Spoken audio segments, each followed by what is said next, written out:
Thank you for joining us today for a very unique event since we moved to doing online programming alongside our big in-person events. Today, we're coming to you via Zoom, but with our featured speakers in a room together so they can make the virtual personal and bring you all together with them into the room. Before I turn it over to Katrin, Nicole, and our special guest, Steve Lande, a few quick notes about upcoming WITA programs. This Friday, October 27th at 10 a.m. Eastern Time, we have an all-star panel assembled to discuss the variety of restrictions being put on investments in critical technologies in China. And on November 9th, we'll be kicking off a series of one-on-one discussions with key trade figures, starting with the former United States Trade Representative, Ambassador Michael Froman. These WITA Spotlight events will be led by Ambassador Rufus Yerxa, the former Deputy Director General of the WTO and Deputy United States Trade Representative. And lastly, all of you on this Zoom are the first to hear it. This afternoon, we'll be announcing our 2024 Washington International Trade Conference. Like last year, it'll be a hybrid event with online and in-person components in Washington, D.C. The conference will take place February 12th and 13th, and we hope you can join us online or in person. As you know, if you've been in any of our more than 250 webinar panels over the past 3 years, we like to give a shout out to people in attendance online, even if they're not in the room with our guests. Welcome today to Sun Park at the University of British Columbia, Ambassador Francisco Campbell at the Embassy of Nicaragua, Jorge Castro at the WTO in Geneva, and Bruno Cornelio at USAID in the Philippines. Truly global audience today. We have, I think, over 17 countries represented on today's webinar. Welcome, San Francisco, Jorge, and Bruno, and all of you watching on Zoom. If you're watching on Zoom, we use the Q&A tab, and we'll try to bring some questions into this towards the end of our session today. Today's very special event is coming to us from Georgetown University Law Center, where our co-moderator, Katrin Kuhlmann, is a visiting professor and the faculty co-director of the Center of Inclusive Trade and Development. She's joined by her co-moderator and fellow WITA board member, Nicole Bivens Collinson, president of the International Trade and Government Relations practice at Sandler, Travis, and Rosenberg, PA, and a veteran of nearly every trade negotiation and preference program the U.S. has undertaken in the last 30 years. Which of course only covers about half of Steve Lande's career. Steve has been a fixture in US and global trade policy since the mid-1960s. He's an innovator, an advocate, and a thought leader on trade whose work has spanned the globe and generations, from trade with Japan and Southeast Asia to the Middle East to the Americas and Europe. I met Steve working on the original African Growth and Opportunity Act in the late 90s, and he's been a tireless advocate for trade with Africa for decades. We couldn't be more pleased than to welcome him along with Katrin and Nicole. Take it away. Thanks. Thank you, Ken. Go ahead. Well, I just wanted to say thanks and welcome, Steve. We're so glad to have you here on campus. I'm going to turn to Nicole to kick us off, though. We have some questions prepared for you. We are excited to hear your answers. Yeah, so Nicole, take us away. All right. So, Steve, I believe you started working and you started this career in 1964. When you were research assistants to Johns Hopkins School of Advanced International Studies professor Isaiah Frank. And he also served as the executive director of the Williams Commission on Trade and Investment Policy. I know I was one at the time, so as Ken said, my career is only half of yours. But tell us about that work and if you always knew you wanted to do international trade. Isaiah Frank is probably my mentor, and probably was one of the most creative people in trade policy. He had just been executive director, as you said, of the Williams Commission, which was the first study that said we had to move trade beyond tariffs. We had all the basic tariff agreements that we had in GATT, that started the GATT and so on. And he said we have to look at other issues. He brought up investment-related issues and so on. Made the first time we were beginning to focus on non-tariff barriers. We were beginning to go behind the border into other issues and so on. It was a great experience working for him because he was both a teacher, but also someone who let me and made me learn about trade policy. So that's really, I got my beginning there. And did you know you wanted to do trade policy when you started working there, or was this just an internship? Well, let me put that. You come from New York. You know, they have all these people who teach you how to negotiate. I always get them, you know, we have all these negotiating courses. People get thousands of dollars. Negotiation, you're either born, you're not born. You go up in New York, you learn how to negotiate. So when I sat there, I always just enjoy it very much. And so you begin working even in graduate school, and you have the very straight-laced people and so on. And then you have me. Join the Foreign Service, we get there in a second and so on. So the thing is, I'm not sure I wanted to be a trade negotiator. I knew that I enjoyed negotiation, and I knew I had a certain flair for negotiation. Great. Fantastic, Steve. I have to say, when I read your bio, I learn something new every time.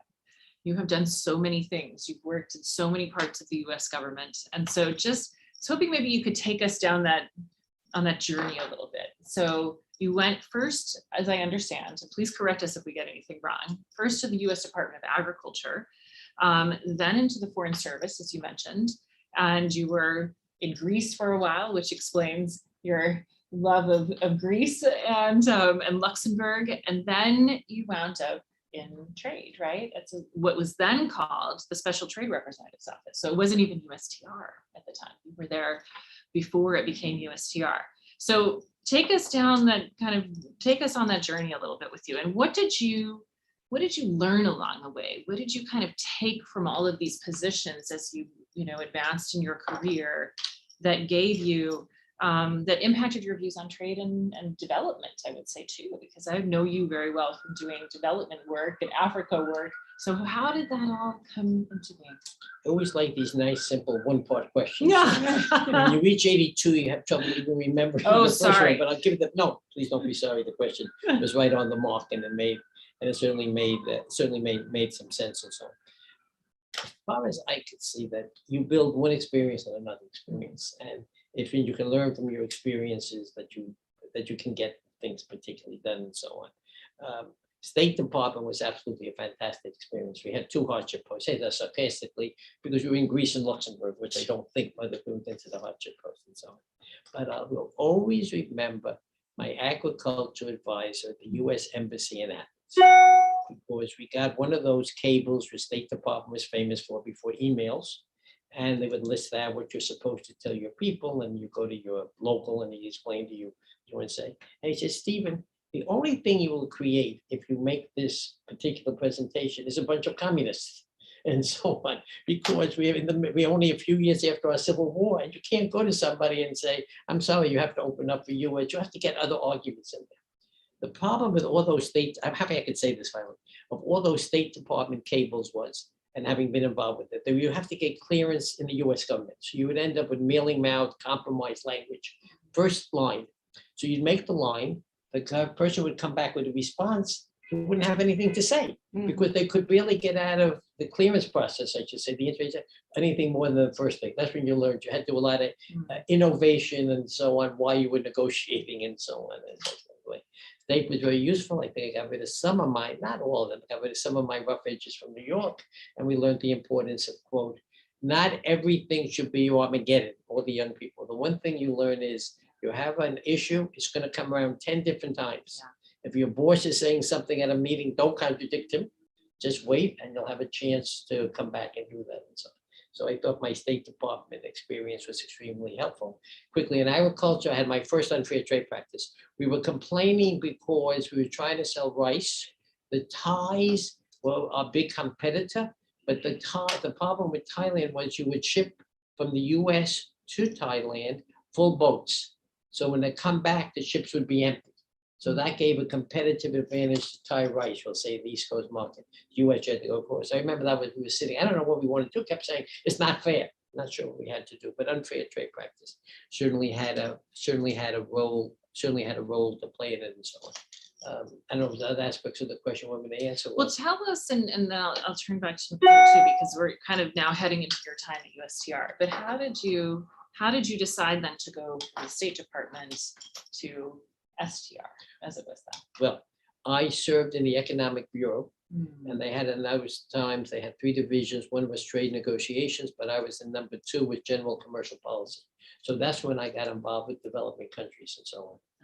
Life is also determined by luck.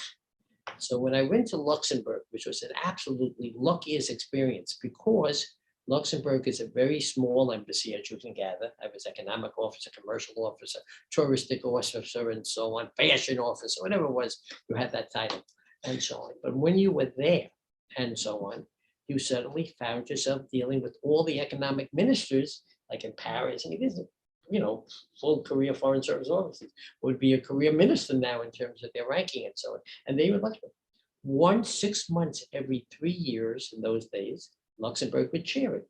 And there I would be there. So I was there. And one day Hal Malmgren came, who was another trade legend and so on, etc. And he was there. He was known as the redhead at the Viking, but he knew everything trade policy, duly controversial. And he's still around. He's in his 90s, and he's still giving financial advice. He's still up there and so on. Anyway, but he came out and he was having trouble. He had a traffic ticket when he had to drive out. And I went and I handled the negotiation of the travel ticket. I think that what got me invited to USTR when I came back and so on, etc. So it came from a traffic All ticket. came from but also came from my experience at Luxembourg when I was in the midst of what that time was going to be eventually the launching of the Tokyo round and so on in the 70s. So that explained a little bit of how I ended up in trade policy as well.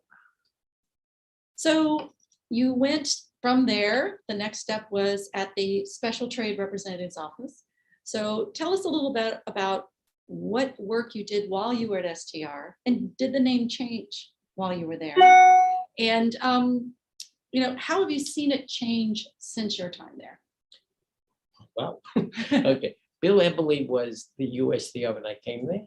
He was quite an impressive person to work with and so on. And he had a vision.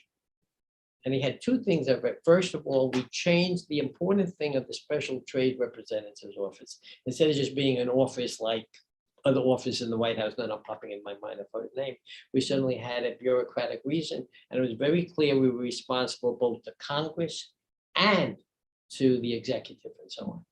It became a cabinet level position, which was so noticed that it's not when you walk into the President's State of the Union, the cabinet officials walk in first, but right behind them and part of the group walks USTR because of the cabinet ranking. That was crucial because And what president was that?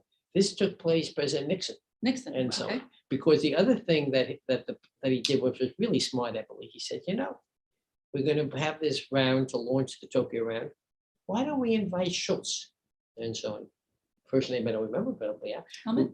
What? Was it Helmut? No. The Schultz who died in '95, who was the Secretary of State and played such a George Schultz. yeah, from Stanford. U.S., not German. Well, we live in an international community. Anyway, but George Schultz, he said, I'm going to have George Schultz chair our delegation to open or to begin the Tokyo round. Pure genius, as far as I could see, and it worked because that got the whole U.S. government behind it, and we got into the Tokyo round. My first job was working with Hal Malmgren to negotiate what we would have called, well, now was Brexit, and this was it was a very proud moment. We beat the French. Wow. The French did not want to have any Anglo-Saxon influence in the community, and they had enough trouble living with the Dutch. That was about the closest they got. So based on that and so on, we had a negotiation. The dumbest GATT. Sorry, General. You all know what GATT stands for. Well, go ahead and say. No, trust me a second. Tell me what GATT stands for. General Agreements. No, that's what everybody thinks, but that's not the name. It stands for the General Agreement to Talk and Talk. Oh. I got you. I got you that one, Nicole. But anyway, but it's called the General Agreement to Talk. But because you didn't, Non-terrorist and trade. Talk and talk. Talk Okay, and we talk. will change that in all of our materials here at the law school. but because we didn't have compulsory arbitration and so on. Anyway, so we were sitting down in the context of how we're going to deal with Brexit. They had one rule that made no sense. It said that if Britain, in order to join the European community, had to increase its duties, they had to pay us compensation because sometimes the duties were lower than the common external tariff was. But if they reduced their duties, they didn't get any credit for that. So that was our first negotiation, to convince the Europeans, this is what the GATT said, it's not compulsory, but you have to live up to it. And we actually did get a compensation package and so on. We also were pushing to get guaranteed access to our soybeans and so on, because again, it was a question, were you subsidizing other forms of feedstock that could displace it? So we had the negotiation, we got Britain. That was the first thing I remember doing. The second thing I did at USTR was I did GSP. That was that was one of my favorite experiences and so on. No one cared about GSP. So We had a job, Congress passed a law, said you could designate any product you wanted except import sensitive. Couldn't do textiles, you couldn't do electronic products, you couldn't do steel, maybe a couple of ones, anything Lots of else you could watches. designate. Watches. Yeah. Exactly. So we sat there and we had no organization for it. So I sat there with Barbara Steinbach, who played a special, I haven't seen her for 30 years, but if you're listening, thank you, Barbara. And we sat there in my office, I remember. And we would have the petitions, we would have the files and so on. So we would take a file, Barbara and I, we would look at it. Nah, we don't like that one. Hey, you want to keep sewer covers from India out of our country? I mean, that's ridiculous. I'm not going to get sewer covers and so on, etc. So we designated it. By the way, that industry got us back because they then turned around and they passed a law and they said, if you have a sewer cover, you have to write made in India on it like any other product, but you have to show the made in India sign when you walk on it. So when you see a sewer cover in many states, you're going to see made in India, if it happened to come from India in that place. That's an example of a non-tariff barrier. But anyway, so we sat there, we got all but maybe 50 products designated, I remember, that we could within our possibility. There was somebody, another really good guy, Peter Suchman, and so on, who worked at Treasury in those days. And one day, he might have been in the private sector, and he said, Stephen, did you ever hear of the Administrative Procedures Act? Yeah. What are you talking about? I have my file here. I mean, that's when I learned the importance of learning procedural organization, but we got a lot more products in GSP than normally would have been the case. So I think those are my two like special accomplishments that I remember. So. Well, maybe I'll pick up from there. I might go off script a little bit here, Nicole, but we've got many questions we want to ask you. So, and kind of pivot, you talked about GSP, and I think I worked on GSP a lot too. And this is where I got to know you, was when I was working at USTR. You were the stand negotiator. That's what I remember. I was also no working one on heard Central any of those Asia. names, but I had to learn all the names of the stands, Kazakhstan, thanks to you. Our regional trade and investment framework agreement with Central Asia. That was my big advance at USTR, the first regional agreement with them on economic issues. All right. So, but I met you, I think, working on trade preferences, working on GSP, working on other trade preference programs. And I always had a passion for development. And that was one of the things that I really appreciated getting to know you, that you were so committed to doing work on development. And you were had so much knowledge and experience that you brought to the table. So I want you to talk about that a little bit. How did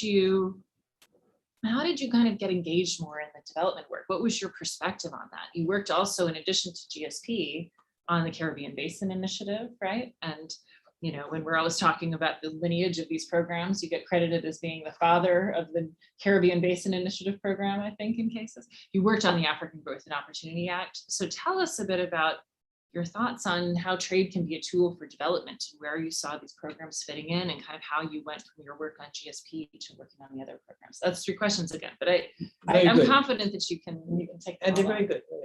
Well, first of all, I'm sorry you mentioned the fact that I was the father of CBI. Okay. Because my marriage, which has now gone on for 59 years, almost as long as been in trade policy, in fact, very close to each other and so on, because my wife has always asked me who the mother was. Since we are Jewish, I can't argue immaculate conception. I can't make that argument. So we finally made peace, but thank you for raising the issue again. I'm going to hear it tonight again. Oh, good. I'm so sorry. I'm very sorry. It's okay. Please believe me. We'll make our 60th year. I'm not worried. I know. We're But I thank you very much. Basically, USTR at that time was everybody was multilateralist. You know, that was the interest that the gentleman was talking about, the GATT and how these rules work. Bill Kelly, Al Garland, I remember, but really experts on multilateral trade negotiations. Of course, Alan Wolf was beginning then as well, and so on.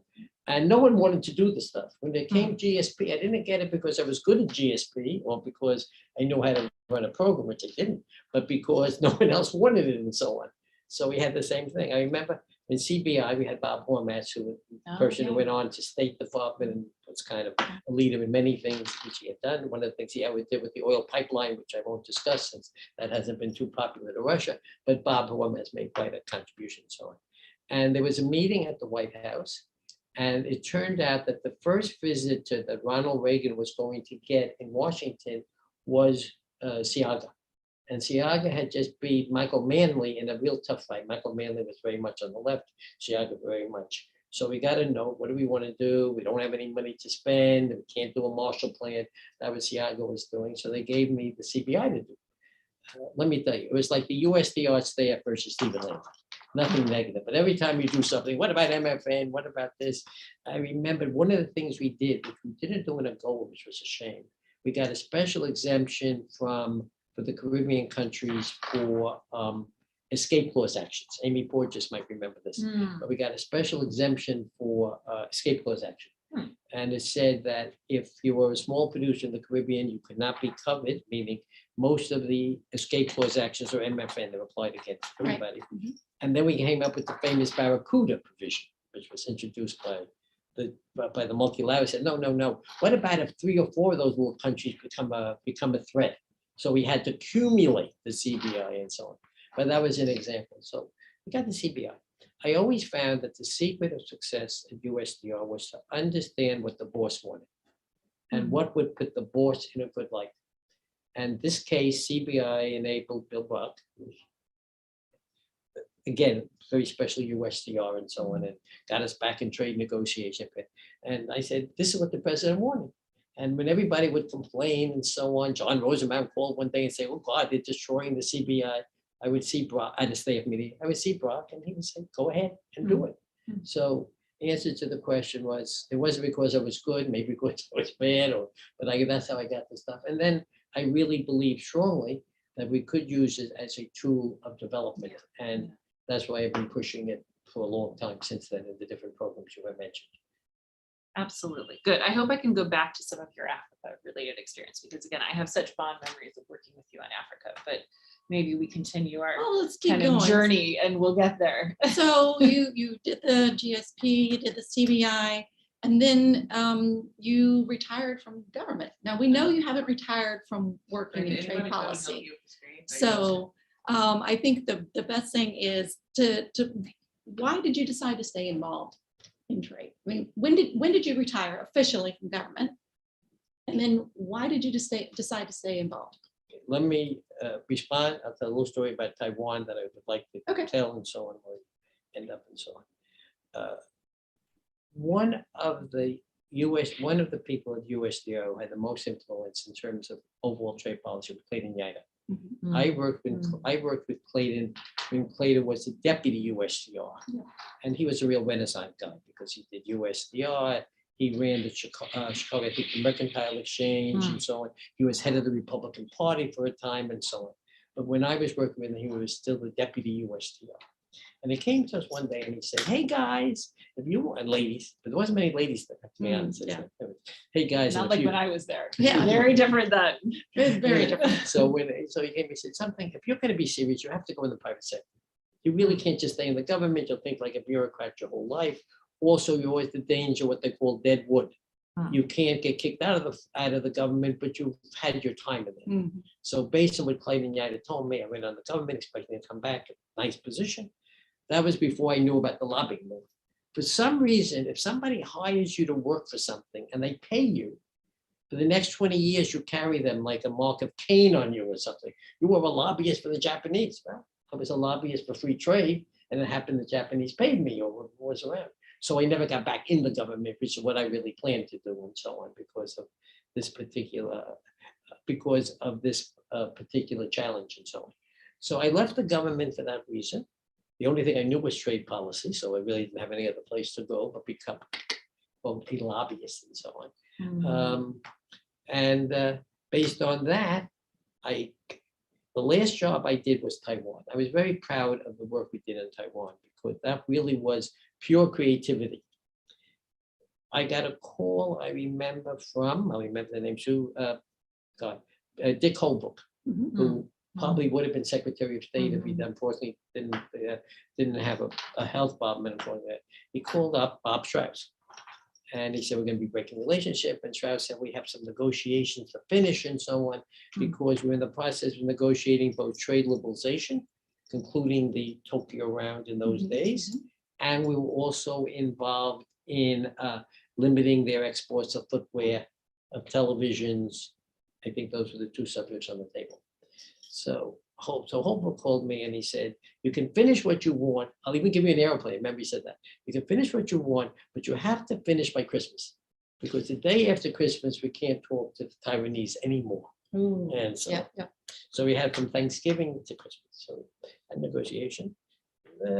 footwear negotiations were easy. I mean, that was a question of putting in numbers and, one side would give exclusion. So you would decide that you didn't want to cover too much, what do they have, joggers in those days. We didn't produce them so on. So on our side, we said we cut them back 50%. And the other side, no, but you didn't include joggers. Actually, we're going to increase it by 10%. So you ended up again with an example of an agreement. You have to have enough flexibility so you could describe it one way. And fortunately, as my Korean negotiator said to me and so on, etc., he said, the Pacific is a long distance. People don't hear things on both sides. So, so we put that together. So, but the part of the negotiation, I remember, which Taiwan had to do with the fact we were finishing the Tokyo round. And in those days, the US was not required to give an injury test on unfair trade practices. So if you prove that somebody was engaged in unfair trade practices, the mathematics sometimes what appeared to be an unfair trade practice wasn't. It was meeting competitive prices, but then you automatically had to take action unless you had an injury test, and then you had to prove injury. Well, we hadn't finished negotiation with Taiwan.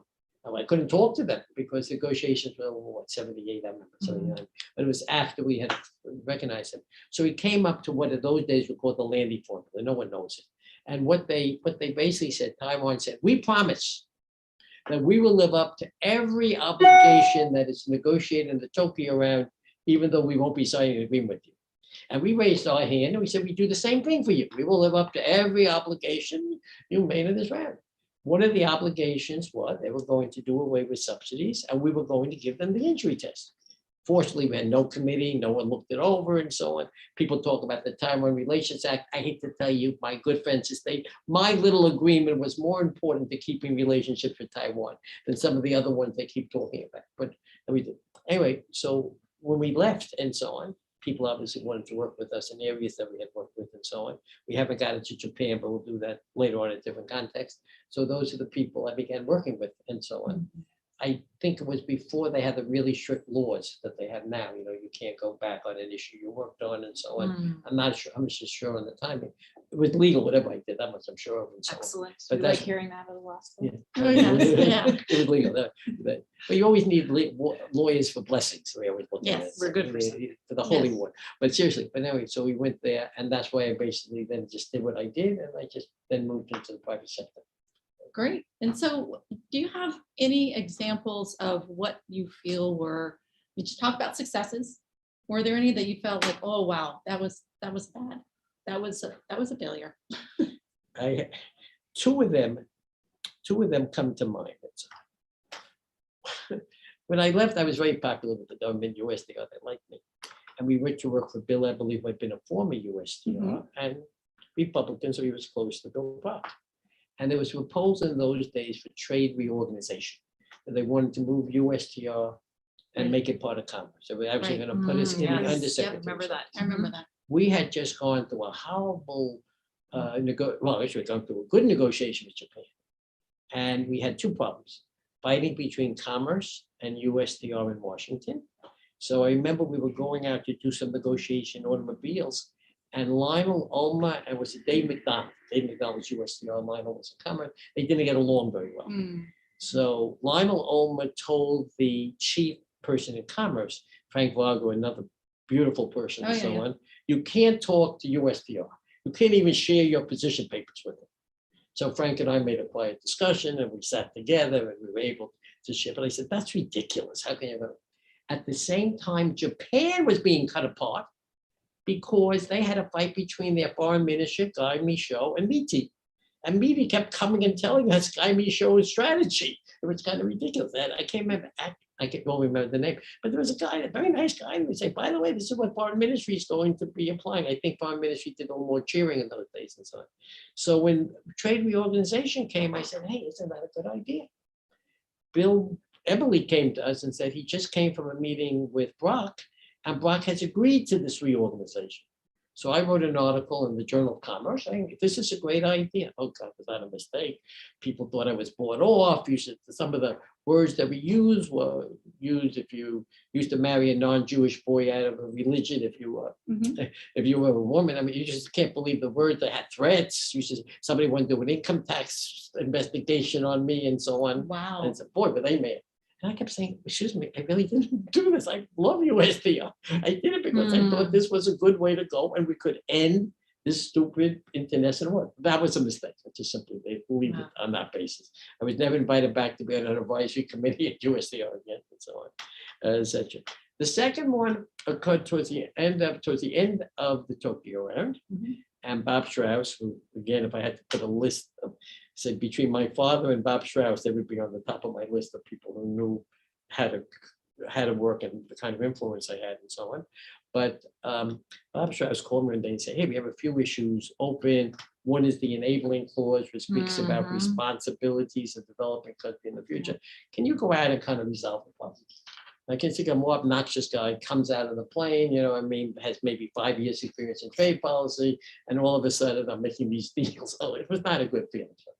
However, on the enabling clause, we did agree to go along with the fact that developing countries can claim to be developing countries as long as they want. There would be no interesting. automatic graduation. Yeah, people don't know these things. That is really interesting. And this is like very relevant right now. Yes, No, it These is. conversations that are then, having on because development, yeah. as soon as we then launched the next round of negotiations and the Uruguay round and so on, etc., the Indians said, but we have this agreement, you know, and this agreement says, in fact, I think the visit was made around that same time. They was off a couple of years, but in any case, they said we have this agreement that we don't have to give concessions. Bob Zeller, maybe never known, is saying, no, you have to do that. And at the end of the day, Susan Schwab, if you have to explain why negotiate, and please, Susan can tell you why, but from where I was reading, it was over this clause. The Indians kept saying, we don't have to give it. You told us we didn't have to do this. Special and differential. Yep, special and differential Mistake. treatment. Still a huge Mistake. issue. I was just in Mine- Geneva and it's still like a big conversation. Well, if anybody wants So to know you were- why we gave away this, Yeah, now we love you were India. there then. But it Yeah. doesn't matter that we love India. We're going to work something out with them and so on, etc. But those are, I would say, were my two biggest mistakes I made. So, but now that we're back on development, I want you to talk about Africa a little bit. I did meet you when I was working on Central Asia, but I was also moonlighting on development. Remember meeting you then, and Right. remember when AGOA was launched, and then when I left government, certainly you were one of, you know, the key features in this debate on trade and development in DC and what should happen with the preference programs and how do we make sure that AGOA is being used more, and then all of these other issues that come up too. So talk to us about your passion for working with the African continent. And maybe since we're getting to that part of the program too, tell us a little bit too, I know Nicole wants to ask about this more broadly, but on Africa in particular, I'd like to know kind of where do you see things right now? What do you think is really important for us to keep in mind now based on all of your experience? Since time is short, let me really focus on your second part of your question. Okay. And I'm very pleased to be working with a group called AGOA Renewal and Enhancement Alliance, an area where we work with Nicole and Yes. so on from Sandler and Travis. She has a young guy. And one thing you learn, no matter how long you've been, all of a sudden new people show up. She works with David Olave, who was unbelievably fantastic and so on. We all got together and we agreed on one thing, that AGOA cannot afford to be suspended like happened to GSP. And the longer you wait to renew any program, because people have to put orders in advance, you need a 2-year advancement. So we all have agreed as a group that we're going to push to try to get AGOA renewed this year, if at all possible. So we don't have the trade, people looking for other places to place order, because the preferences on AGOA, because the textiles are very large, 15, 20, 25%. So they're large duty preferences. So we have been focusing on that together. And I would say the chance is still a long shot, but I think we can pull it off. Because my reading is that if the Speaker of the House is selected in the near future, and may have already been selected, and the Republicans come in, they're going to want to do something. And they're going to pile a bunch of legislation on. So what we came up with what I call two-prong approach. We would push to get AGOA renewed, possibly with some non-controversial but important amendments to it this time.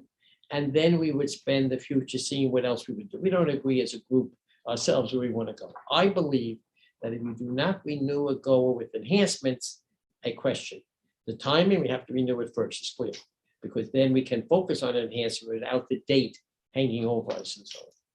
There were 5 problems with AGOA. Again, I won't go in great detail, but they have to be addressed. 1, you cannot expect an American to invest if all of a sudden, through no fault of their own, because of some condition, you take away the preference. Hmm. I mean, that's what happened in Ethiopia, which was a big success.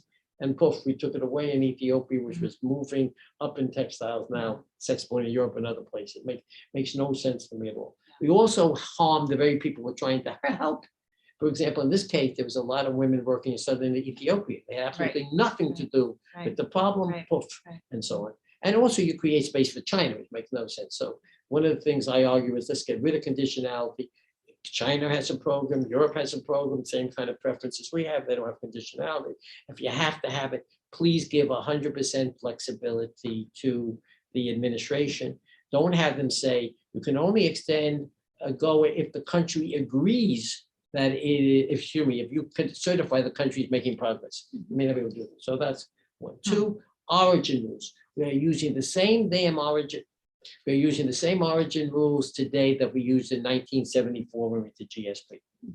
It's very easy to say 35%. That's very hard to. That's very hard to meet, particularly today because components are becoming more expensive and most of the input that developing countries give is labor. So you have that problem too. And there's 2 or 3 other areas you have to address. Again, because of time, I don't want to go into them. So it's my basic hope that we get a go or renew this year. We then focus on a serious enhancement effort during the next year.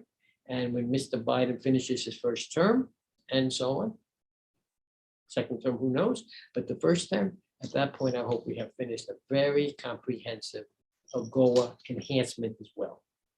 So let me just stop there because we can go on forever on that. No, issue. I'd love to talk to you more about this. So this is great. I'm glad. Right, so the one thing we do want to get to is where do you think the current trends in trade policy are taking us? And what do you think the plans will be for the future? And what are your plans for the future? Well, when you're 82, you're very happy to think of the future. Fortunately, my mom left the world 3 months short of 106, Oh my and God. she had all her faculty. So if you think you're getting rid of me, I'm not too sure. 20 more years of this? I can do it. I can do it. That would you have to look for it in that. And so my wife, who has been, when you talk about people, I don't know what you say, somebody who's stuck with you for 59 years, but I've been so lucky in that regard. And so mainly because she let me have fun while she was bringing up the kids and staying home. I never were even aware of that until now. I feel guilty. Back then I had no guilt at all, and so on. But that's neither here nor there for the moment, and so on, etc. What was your Current trends in Yeah. trade. This is my where do you view. see? I think Katrin has been one of the best USTRs we've had because one, USTR does not make trade policy, despite what the thing may say. That's a collegial decision. I'm not here to question. Labor has a much larger role to play than before, both the Labor Department and other areas and so on. There's a lot of national security issues and so on. I always like to say above the pay grade of the trade negotiator. I don't know, what more we can do with that. So a lot of discussions about where we're moving in trade. What Katrin Tai brought to the office, and I hope we continue, is a habit of solving problems. Yeah, And that's what she's we done. need that. 2 problems that almost existed when I was in the government back 88 or earlier and so on. At the very beginning, she solved the problem with the jumbo airlines and so on and so on. We put that off the table and so on. I remember negotiating with India over almonds or walnuts or something. She just had an agreement when they were moving towards the IPEF, when they were moving towards that particular agreement where they solved 22 problems. Oh, I remember that problem. That. And her requirement was, let's rebuild our relationship with ours. And she did that very well. And that's really what you do on day to day. She's now beginning to turn attention to dispute settlement. I don't know what's going to happen there and so on, etc. But that's probably say one of the biggest issues we have, because as you know, in the WTO, if you have a dispute, you don't have a way to force a country to do something. So we're back to the general agreement to talk and talk. Yeah. But we don't have a compulsory arbitration in there and that. I think we do that. I think we have to accept the debate going both ways.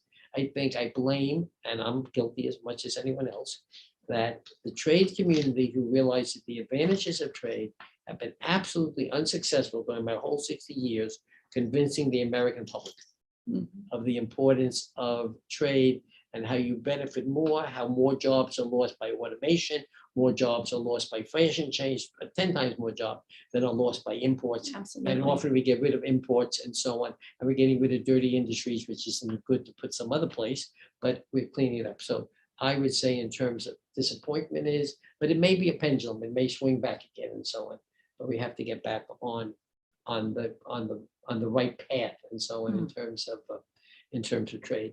But on the other hand, the fact that we're still solving problems and we're back talking as friends with our allies is very positive.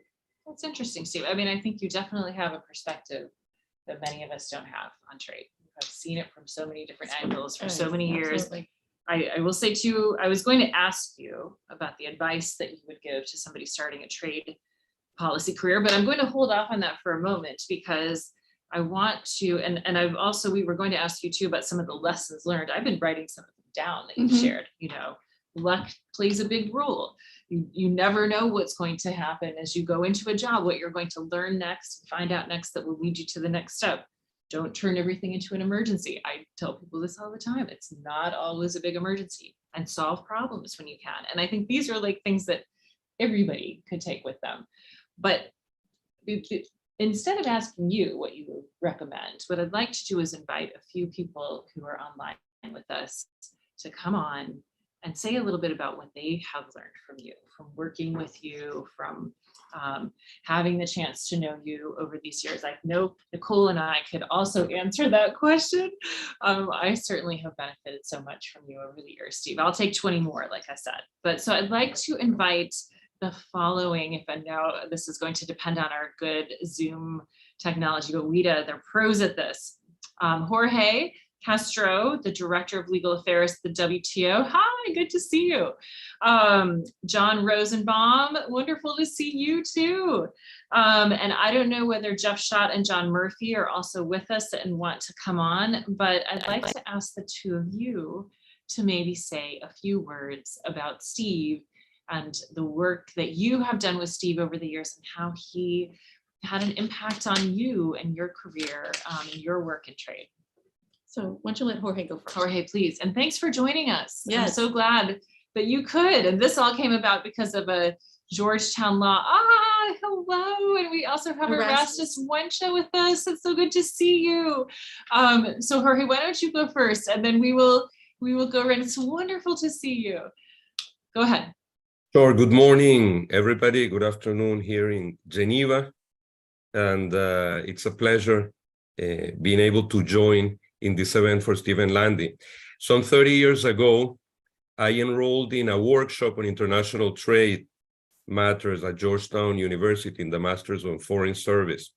And I hate to say, I wish I could say otherwise, but this was not the result of extensive research or understanding what the workshop was about.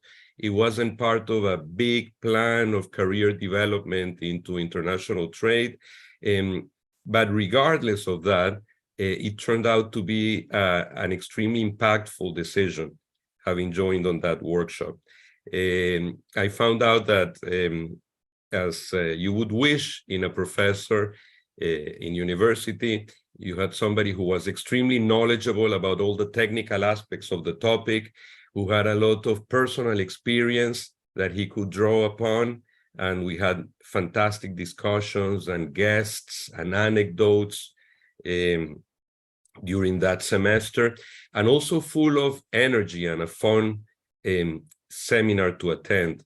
It was certainly one of the most impactful courses that I took in Georgetown, and it led to a change in my career and an interest in international trade. Since then, I then moved to Michigan to continue my international trade law experience.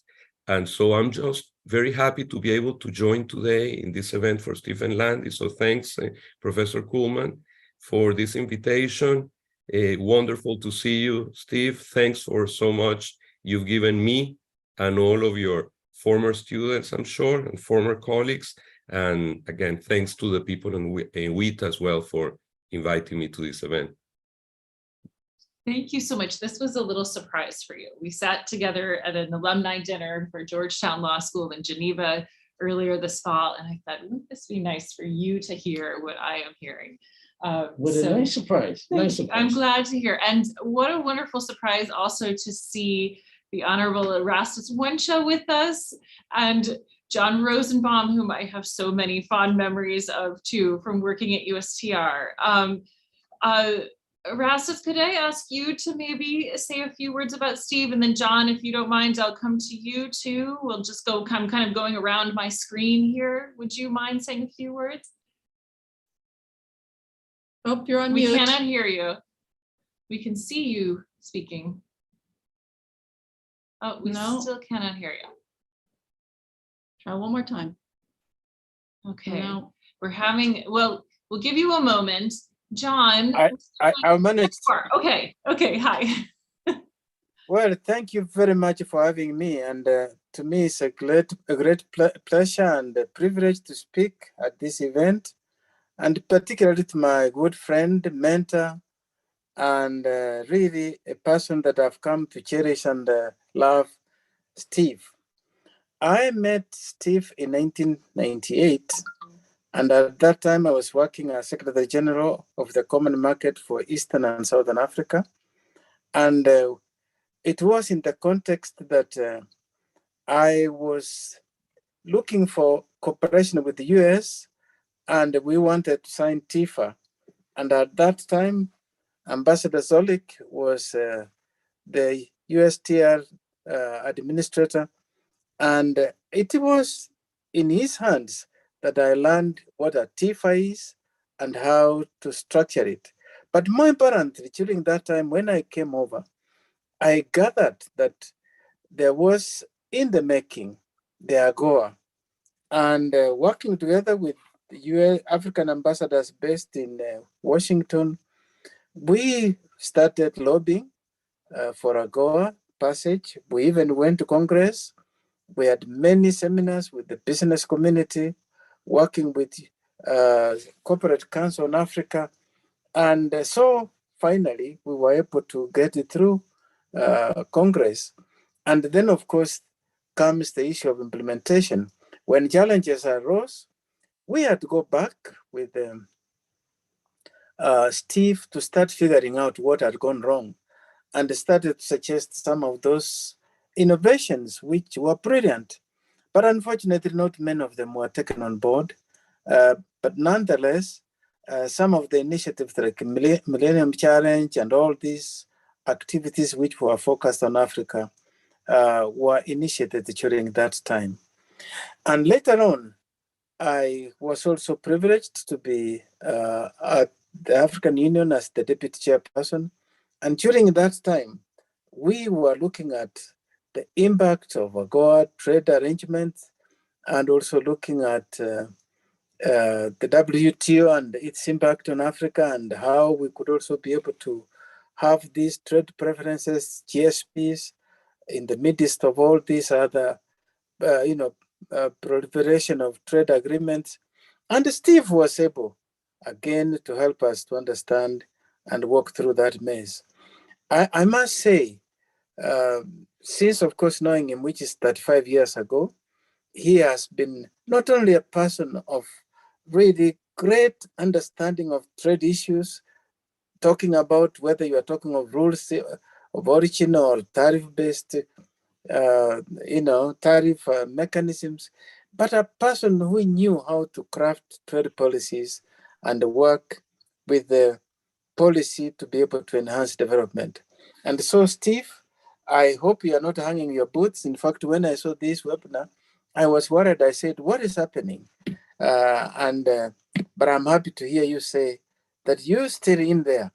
And you can be sure that from this part of the world, we continue to look up to you as one of those lights in Washington that must go to for one to be able to be anchored and have his work way through in Washington. Thank you very much for having me again. Thank you so much for joining us. And John, could we turn to you for a moment too? Thank you for joining us as well. Well, as Steve always says, how you doing? And so forth and so on, etc. But I have to thank Steve because he hired me not once, but twice. And he is a very generous man and never said a bad word against anybody, which is a total rarity in Washington, where people are always stabbing each other in the back. But he had certain quirks when I worked for him and learned a lot from him. One of his phrases was enough speechifying, and he'd go like this. And then and the other person on the phone, and then he would go on and on and on. He then also had another habit of saying, let's walk and talk. And we had to walk everywhere, including into the men's room. He was so frugal that I remember my first trip with him to Mexico, where he asked to use my toothbrush. And where he left the television on all night. Of course, we had to share a room because he wanted to save the per diem. Another thing he did that was frugal was he would collect these little miniature liquor bottles on the airplanes, and he'd keep them. And a couple of years later, he invited my wife, Betsy, and myself and his wife. We went out to dinner, and he asked, does anybody want a drink? And I said, sure. Of course, I had one drink on an airplane, and he called me a jicker, which is a Jewish word, a Yiddish word for drunk. But anyway, when we said we wanted a drink, he pulled out this box of little bottles that he had collected over the years. Then finally, another job that I had, which was a description that USTR had given me, which I became his official taster at various receptions, where he wanted to make sure that he was not eating something that was not kosher, like bacon or something like that. So I learned a lot under Steve. He's a great guy, and I wish him well. Thank you. Thank you, John. Perfect to hear some of these stories. Ken, I see you come back on to join us, which might mean that we're going to discuss any questions, or it might mean that we're close to wrapping up. Yes and yes. First of all, this has been exceeded all my expectations. Really just delighted that we had a chance to do this. Steve, I think this is a masterclass for young people who might be interested in trade that we are going to share far and wide, especially with a lot of the students that we're working with the WITA Academy in the years to come. A couple notes from the questions, and we do just have a couple minutes left. First of all, Andy Scheuer, former senior legal advisor at USTR and at the WTO, he asks, who was your favorite, but maybe not the smartest student in your Georgetown School of Foreign Service trade policy class? Feels like it's a leading question from Andrea. Steve, any thoughts on Andy as a student? Well, I'm very happy to report that there are 4 of my students who have done extremely well in terms of trade policy. I looked them up and I gave them all A's, so I felt fairly good about them. Andy Scheuer is certainly one of them. And again, in terms of dispute settlement, in terms of getting WTO launched after the Uruguay round, he deserves special credit for that, and so on. Andrea Durkin now is sitting in Geneva, I believe, doing trade, doing the WTO multilateral stuff. She's a USTR. She certainly has done well. One of my favorites, Craig Allen, who has the most impossible job running the U.S.-Chinese Business Council, trying to get a civil relationship with China at an extremely difficult time, and so on. And of course, one other name slips my mind, but now I'm going to feel bad. And so, John Murphy, left him out, of course, John, who asked the question. John, from the very beginning, was very special, and so on, etc. And always sat there. And he has, in terms of keeping the chamber moving and on a forward-looking course, despite a lot of political problems. He's done an excellent job. So if I had to list my student, anybody else I didn't mention, please, at 82, you're lucky to remember your own name or your wife's name and so on.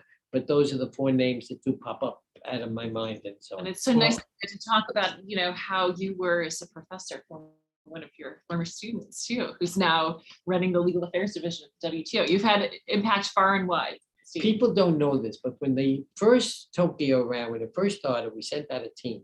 And the people who really helped us get launched were the Latinos. They were not that yet active in the WTO, but they all had kind of leadership people. I always remember Medeiros, I think his name was, from Brazil, but he kind of just played a role in terms of establishing the basis to make sure that the agenda just didn't focus on US European issues. And when I was thinking of Jorge, I was thinking of Peru, I was saying my Ambassador Wagner, I think was the name, but there were always crucial people even before you were full members of the WTO or the GATT that played a crucial role. So I was happy. And you're mentioning that. Where the hell is John Rosenberg bow tie? I don't know John bow tie. I know. I don't recognize John with that his bow tie and so on. What I'll say about Erastus and Muencha and so on, there has been no one ever elected, not once, but twice deputy chairperson of the African Union. You talk about consensus. I've never seen him once show the slightest bit of anger. He puts groups together, but I always remember the second time he ran, he was supposed to get a unanimous vote and one person was in the men's room or ladies' room, not sure which room, and they had put the together. But really, I do appreciate first your effort in finding people and the fact that you guys showed up on the program, and it's good seeing old faces again and so on, etc. So thank you. So we do need to wrap up. I just want to tell about a couple of things in the questions. Carlos Manuel Echeverria compliments you for your work on CBI2. He thinks it was crucial for many of those Central American Caribbean countries to have moved, joined the WTO, to lay the groundwork for CAFTA, and an incredibly important work that you did to help with those countries in the Americas. We've talked about Africa, but also in the Americas. Carl Bushman asks about supply chains and the current trade policy, and Dan Pearson and Michael Skoll also asking. So as we wrap up, Stephen, and we're going over, and I know I don't have time for that, but any last words on the trade policy today that you would give as advice to both the people on this webinar and people who might watch it later on YouTube? I hope very much that during President Biden's second term, who knows, but we very much hope that in the next presidential term, we can back to doing what I enjoy doing, trade negotiations. I think it's a perfectly good topic to bring up in the context of whatever reconciliation takes place in the Middle East. Remember, Israel was our first agreement, but it's really a very shallow agreement. We didn't have a lot of things added to it and so on. Latin America, again, we talked about FTAA. I don't want to go through everything along the way, but it's my own hope that we can come up with the formula in the United States that enables us to keep the peace that we now have without so much negative yelling about trade, that enables us to get back into trade negotiation. I heard some bad news just now that we may not be doing digitalization in WTO. Mm-hmm. We know the reasons. There's a lot of debate in the US about secrecy, but if I left with one message, it would be, could we get back, please, to doing what we do the best and become trade negotiators within the context of a new definition of values, etc., that we have developed in the US. Steve, thank you. Thanks for making the time for us. Thanks for being there for all of us for all these years. We all look forward to 20 plus more years of so on and so forth with you as well. Thank you, Nicole and Katrin. Katrin for hosting us. Jorge, John, Erastus, thank you so much for joining us online. All of you who've been watching online, thank you for your time. Grateful to see you. We hope to have you back on the WITA webinar platform to see our event on Friday on trade and national security with China. Thanks again, everyone. Take care. Be well. Thank you. Thank you.